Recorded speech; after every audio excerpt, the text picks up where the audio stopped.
एक क्वेश्चन बार बार आ रहा है कि जो एडवांस इनकम टैक्स है 236 एच और जी का, वो हमने किस वैल्यू पे चार्ज करना है। विदाउट सेल टैक्स की जो वैल्यू है उस पे चार्ज करना है या इंक्लूडिंग सेल टैक्स जो वैल्यू है उस पे चार्ज करना है। आज के इस छोटे से टॉपिक के अंदर हम इसको स्टडी करते हैं। आप देख रहे हैं प्रैक्टिकल अर्निंग है, उसमें हूँ वही महबूब। वापस आते हैं टॉपिक के ऊपर। 236 एच जो जी के हवाले से हम डिफरेंट लेक्चर दे चुके हैं। आपको पता है कि इस बजट के अंदर जितने भी सेक्टर्स हैं, तमाम सेक्टर्स के ऊपर जो ये टैक्स है अप्लाई कर दिया गया है। पेट्रोलियम सेक्टर के ऊपर एग्जम्पशन आ गई है, उसका एक डॉक्यूमेंट अवेलेबल है। बाकी अभी तक किसी भी सेक्टर की एग्जम्पशन अभी तक नहीं आई। तो अब सवाल ये पैदा होता है कि हमने जो टैक्स है किस वैल्यू पे चार्ज करना है।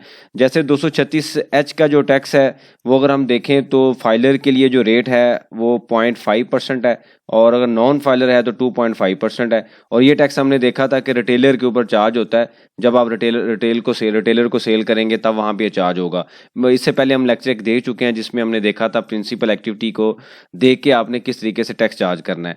इसी तरीके से 236 जी का जो टैक्स है इसके लिए फाइलर का रेट है 0.1% और नॉन फाइलर का रेट है 2%। ये जो टैक्स है डिस्ट्रीब्यूटर, होलसेलर और ट्रेडर को जब आप मैन्युफैक्चरर या इंपोर्टर सेल करता है तो उस टाइम ये टैक्स चार्ज होता है। तो ये हम एक सेपरेट टॉपिक के अंदर लेक्चर के अंदर ये चीज़ें देख चुके हैं। अब जो चीज़ आ रही है ना वो ये आ रही है कि भाई ये समझ तो आ गई कि चार्ज हमने करना है, लेकिन किस वैल्यू पे चार्ज करना है।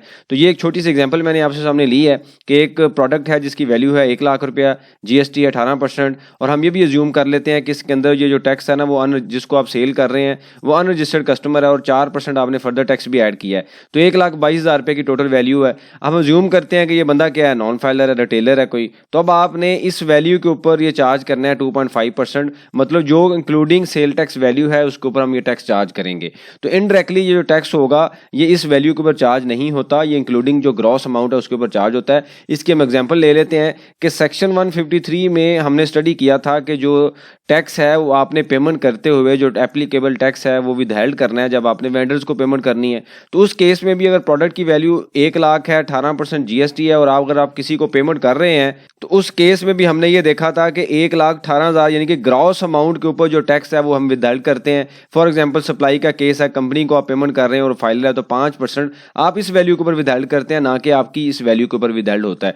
तो इसका मतलब पूरे सेक्शन में, ऑर्डिनेंस में अगर आप देखें तो वहां पे ग्रॉस का वर्ड यूज किया गया है टैक्सेस के हवाले से। इस वजह से स्पेसिफिक इस सेक्शन में बात तो नहीं की गई, लेकिन अगर हम इस सेक्शन की जो एक हायरार्की है, उसकी जो एक प्रेसिडेंट हम कह सकते हैं, या उसकी एक जो नेचर है इस सेक्शन की, उसको स्टडी करें तो उसके मुताबिक जो है 153 में भी ग्रॉस अमाउंट के ऊपर टैक्स डिडक्ट हो रहा है, चार्ज हो रहा है।